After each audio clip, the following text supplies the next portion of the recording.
kulang ng isang transaksyon. So, pantay, ano tayo, may abang tayo dyan sa hagdan ng transaksyon.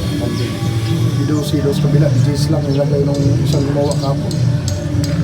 Header na yun tayo transaksyon para bintana. Paikot na tayo transaksyon. Paikot na tayo dyan. Ito, mga pusti transaksyon. Pakapupormahan natin sa transaksyon, mga pusti. Pormahan natin yun. Mga pusti. Bintana, isa lang bintana kasi kabilang bahay, wala, hindi ito. Dikit yung transaksyon, hindi pwede magbintana. Ayan.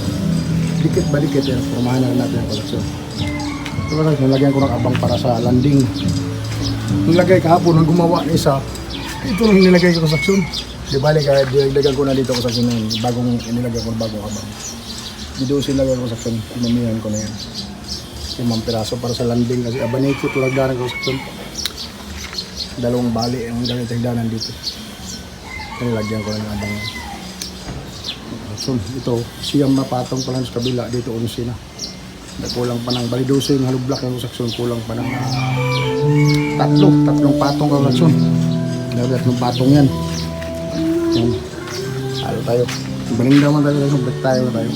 Ang header natin yung 6 na transaksyon. 1, 2, 3, 4, 5, 6, pang-6 yung header. Tapos halog block, 2 patong pa. Ito may isang patong pa. Para maging 12 halog block transaksyon ang height natin. Ayan, dalawang transaksyon na. Ang abang. Abangan natin ang para sa landing. Dito siya yung transaksyon. Ilagyan ko lang ng brace para wala. Imikot-ikot yung transaksyon. Ilagyan ko lang. Ito. Lagyan ko ng pinaka-brace para wala. Mahirap mag-ikot-ikot pag naka-ano na.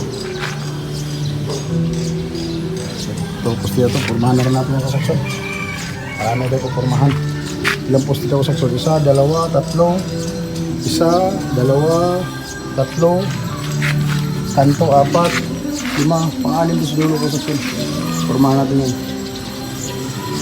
Saka may tabas tayo pala plywood para pang-porma nito transaksyon. Pusin natin ito transaksyon. Ilang patong lang yan. Buhin mo na natin yan. Ilang patong na lang yan. Ayan pala kabintana. Isang patong lang transaksyon. Isang patong lang dyan transaksyon. Dito, 2. Isa doon, dito 2. Tapos ito, 3. Itong patong siyang pa lang ito eh. Yan, hanggang dito lang transaksyon. Maraming salamat. Paki-like and share ating video mga transaksyon. Ating YouTube channel. Maraming salamat sa ating mga subscriber dyan. Maraming salamat mga idol sa patuloy na pagsuporta nyo kay Boy Construction mga idol. Hanggang dito na lang. Bye bye. I love you all.